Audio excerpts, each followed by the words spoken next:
Hindi umubra sa International Criminal Court ang apela ng kampo ni dating Pangulong Rodrigo Duterte laban sa pagkumpirma nito sa kanya mga kaso. Live mula sa TV5 Media Center, nasa frontline ng balitang yan si News 5 Justice Correspondent Camille Samonte. Camille, anong implikasyon ng pagbasura sa apela ng dating Pangulo? Julio, sa pagbasura ng ICC sa apela ni Duterte, ibig sabihin tuloy na ang paglilitis sa dating Pangulo. Noong April, kinumpirma ng ICC Pretrial Chamber ang kanyang mga kaso at yan yung kanyang inaapela ng kanilang kampo. Dalawa yung naging kanilang argumento tungkol dyan.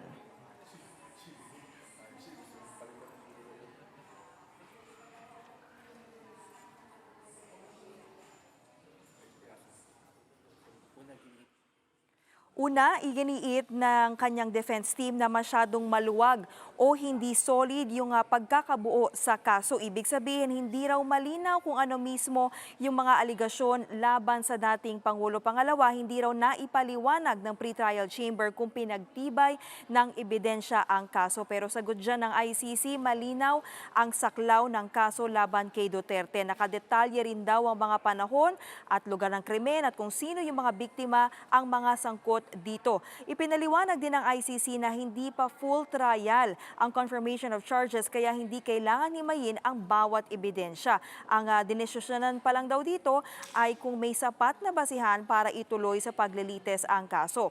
At dahil ibinasura ang apela ni Duterte, tuloy yung paglilitis. Itinakda sa May 27 ang status conference para sa kaso. At sa status conference, pinag-uusapan ang schedule ng mga paglilitis, pag-disclose ng mga ebidensya, pati na ang panuntunan sa pag-appear ng akusado. Julius, tatlong counts ng kasong crimes against humanity of murder ang kinumpirma laban kay Duterte. Kasama dyan yung mga pagpatay noong alkalde pa siya ng Davao City at sa war on drugs nang maging Pangulo na siya. Julius? Camille, nag-request ng panibagong review sa kalusugan ng dating Pangulo ang kanyang kampo. Madalas daw kasing natutumba sa kanyang selda si Pangulong Duterte. Meron ka na bang impormasyon dito sa kanyang kalusugan? Julius, itinanggi yan ng ICC Registry at iginiit nila na bihira lang daw mangyari yan at kung mangyari man, dahil na rin daw yan sa edad niya na 81 years old. Ayon pa sa ICC Registry, walang naitatalang insidente na natumba o nahulog ulit ang dating Pangulo sa nakalipas na 30 araw. 24/7 nga daw siya binabantayan at nagkaroon na rin daw ng adjustments sa kanyang selda para maiwasan ang aksidente at maging komportable siya habang nakakulong. Tugon ito ng ICC Registry sa hiling ng kampo ni Duterte na ipagpaliban yung ilang hearing dahil sa kanyang health condition at umano'y madalas na pagtumba. Julius? Punta naman tayo sa kanyang co-accused na si Senador Bato de la Rosa. Ngayon nakamobilize na ang mga opisyal na aresto sa kanya. Meron ka na bang impormasyon kung sakaling siya ay mahuli ay makakasama niya ang dating Pangulong Duterte sa dahig?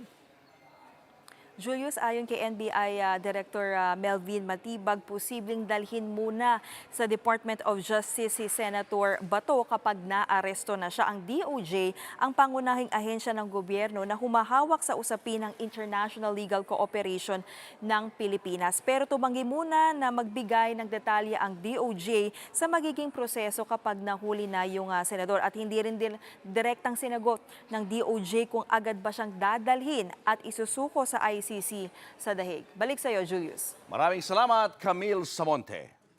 Mga kapatid, Julius Babaw po. Para sa komprehensibo at makabuluhang balitaan at talakayan, mag-follow at mag-subscribe na sa social media pages ng News 5.